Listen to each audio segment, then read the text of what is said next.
Сега не успя да победи и постигна само равенство 2-2 при домакинството си на 1948.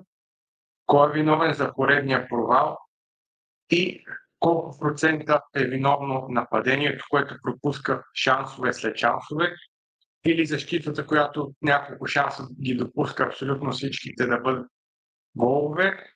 Ще се опитаме да анализираме в следващите минути и да разберем какви са причините ЦСКА да не успя да победи и да завърши при равен резултат 2-2 срещата си преди малко на националния стадион Васил Левски. В един от най-ключовите си сблъсъци, защото всички знаем колко е важно победата срещу именно този съперник за всички фенове и почитатели на отбора. И дори можеше да се стигне до загуба, което със сигурност щеше да повиши нервите на всички още повече, но все пак крайният резултат беше 2-2. И сега ще поговорим в детайли какво се случи, като в края на самото видео ще засегна и съдийската тема, но ще се опитам да отделя най-малко внимание, защото винаги грешките трябва да се търсят в отбора и в играчите, и в треньора, и в себе си по-точно. Каквито и други фактори да има. Сега да сменим надписа. Защо ЦСКА се провали? Да, те не загубиха, но за мен това е провал. И много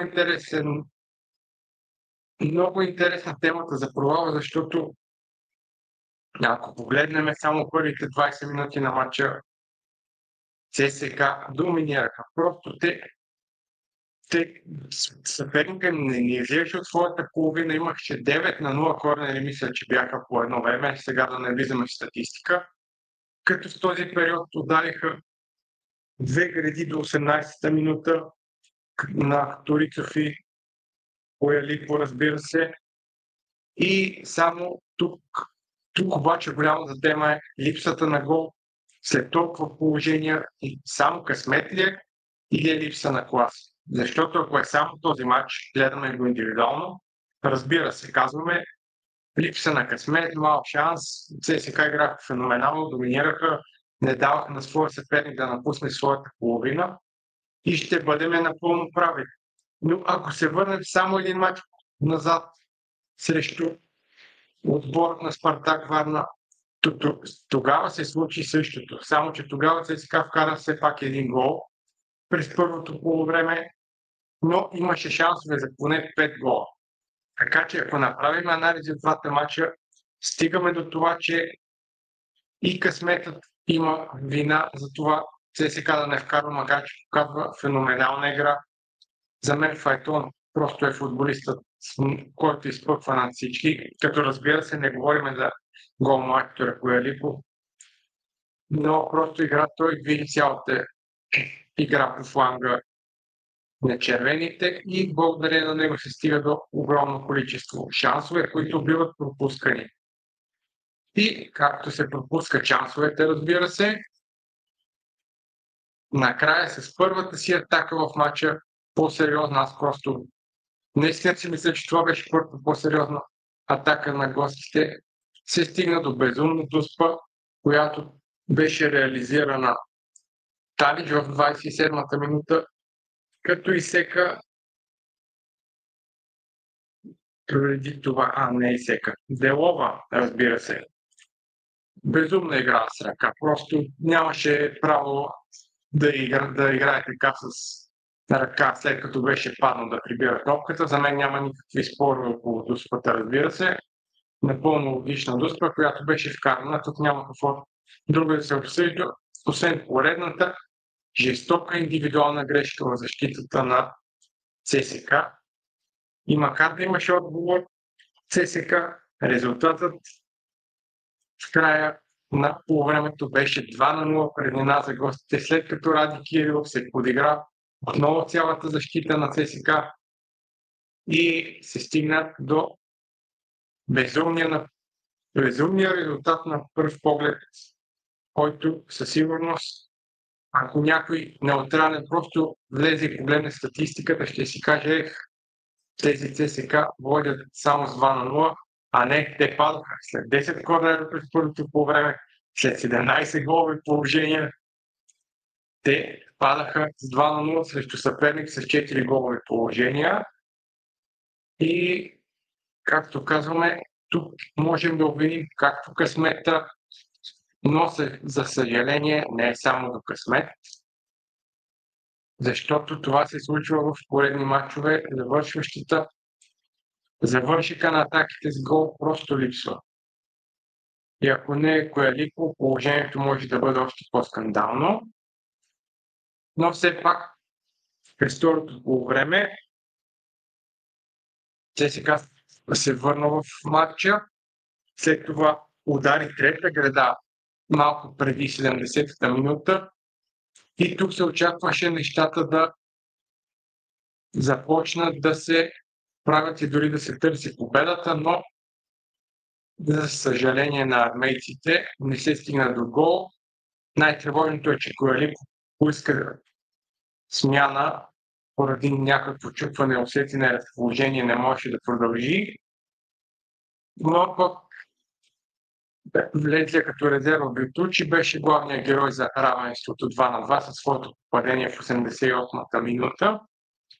Като обаче ключовото е, че в последните секунди на матча Ради Кирилов можеше да донесе победата на гостите и всичко отново да отиде по дяволите за армейците.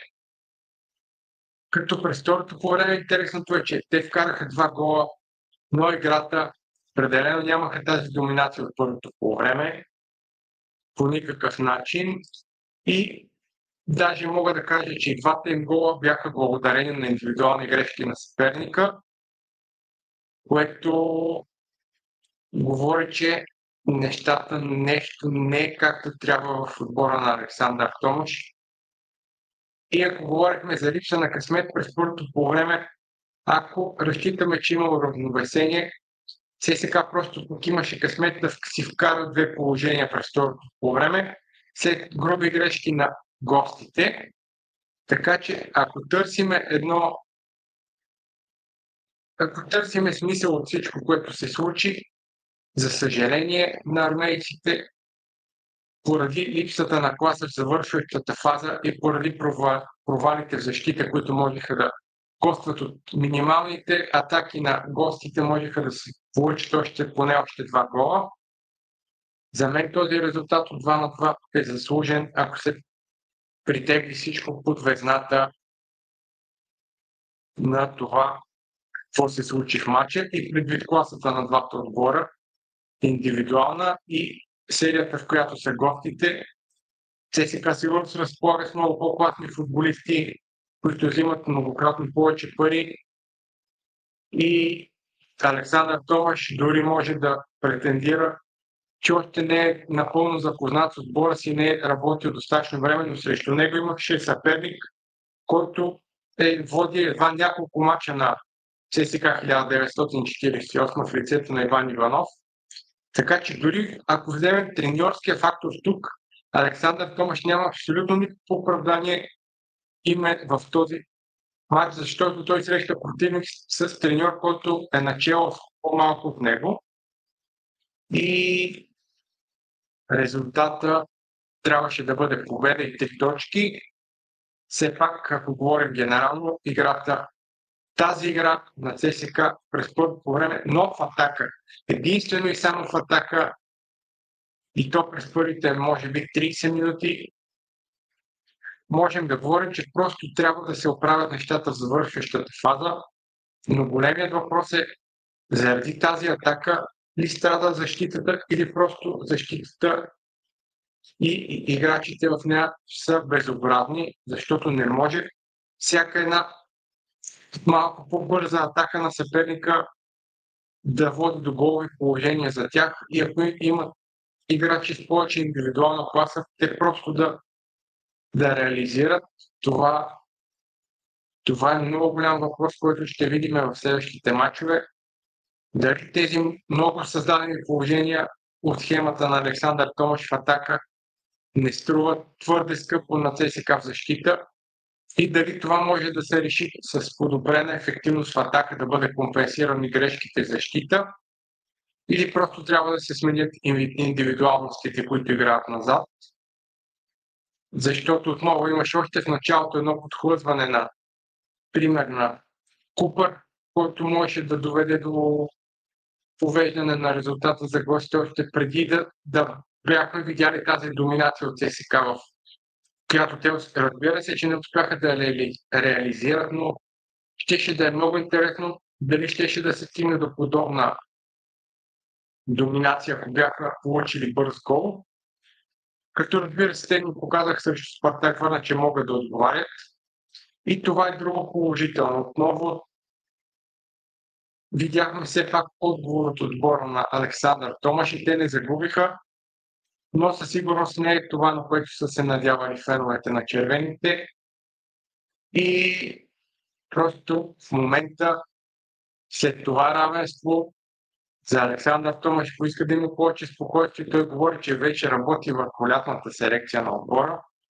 Това, разбира се, е чудесно, но ако, например, сега отпадне за купата от Спартак Варна, дали на феновете ще им се слуша за работата на Александър Томаш по лятната селекция през цялата зимна пауза, през дългата зимна пауза.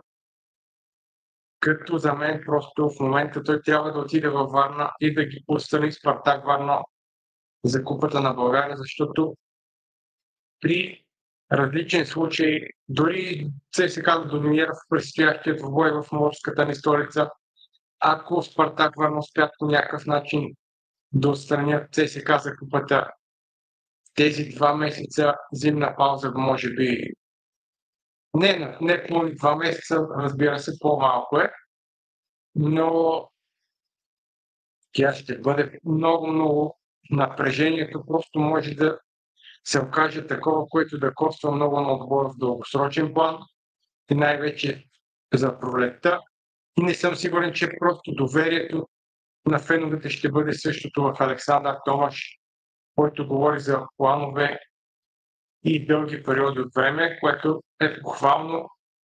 Разбира се, не искам по никакъв начин да кажа, че не трябва от сега да се мисли за лятната селекция. Разбира се, че трябва да се мисли. Разбира се, че трябва да се работи. Но при отбори като Левски и ЦСКА, ако нещата не вървят с настоящето, е много трудно да се гледа далеч в бъдещето. А за нашите родни стандарти, лятната селекция преди зимната, при колебливи резултати и непълна вяра в треньора, определено може да бъде наречена по този начин, като това е, което можем да направим като най-голям извод. Определено ЦСКА се провали и трябва да следим в предстоящите двубои, кое ще се подобри първо. Разбира се, ако се надяваме на оптимистичен развой на събитията, кое ще се подобри първо. Реализирането на положенията с подобна игра и подобен стил на игра, като да се вкарат много повече от създадените неща в атака, или ще се намери баланс, при който защитата на ЦСКА да не изглежда по този безумен начин, при всяка една малко по-бърза атака на съперника, но за сметка на това да изчезнат някои от ситуациите в атака. Трябва да отчетем Коелико с пореден гол. Надявам се контузията му да не е сериозна. Като, разбира се, падението на влезлия като резерва футболист Ботучин също може да бъде много важно за неговото самочувствие и това да даде страхотни резултати в предстоящата пролет, защото за сега е много късно да се говори, че той може да бъде. Разбира се, може отново да влезе от скамейката и да бъде решаващ във Варна. Тогава всички ще го запомнят и то много повече и много по-добре. Но това самочувствие от този гол може да бъде много полезно за предстоящата пауза и работата заедно с отбора и да го видим готов да бъде на ниво през пролетния полусезон. Няколко думи, разбира се, за съдийството. За мен е лежането, бавенето, голове, преглеждане на ВАР и да се дадат само 4 минути продължение, това е безумно. Тези безумни малки продължения продължават Дали вече свирането почти на секундата от главния рефер може да бъде оспорено за забавяне в самото продължение и забавяне на играта. Това не е толкова важно, но да бъдат добавени само 4 минути на такъв матч с гол в края, с накъсвания, с лежане, с смени. Продължението трябваше да бъде поне 7-8 минути, които бяха напълно резонни. И това просто трябва да бъде решено с това съдийство и с тези продължения най-малкото. Ако други проблеми в съдийството не могат да бъдат решени, мисля си, че това продължението може да бъде решено. Не е толкова трудно просто да се дава колкото време е загубено. Дори, примерно, една минута по-малко да се даде, фрапантни са разликите, които се дават за продължения и за изгубено време, и те не са в полза на играта и чистото игрово време, а напротив, това просто да се завърши матча и да се свири края и да продължаваме напред. Това е напълно несериозно и дори да не беше на страната на ЦСК или на който да е отбор, това трябва да бъде решено генерално по някакъв начин и трябва всички отбори да се обединят и да се запитат защо продължават да се случват нещата по този начин. Не знам дали ще го направят или ще има само мрънкане от ощетените след всеки двубой. Като така, разбира се, нещата няма да се решат генерално, но остава да се надяваме. Благодаря ви много, че гледахте този анализ в стадиона и ако ви е харесал, ви подканвам да се абонирате и да харесате нашето видео, което много ще ни помогне да развиваме този канал и да предоставяме все повече качествено съдържание. Благодаря отново и до нови срещи!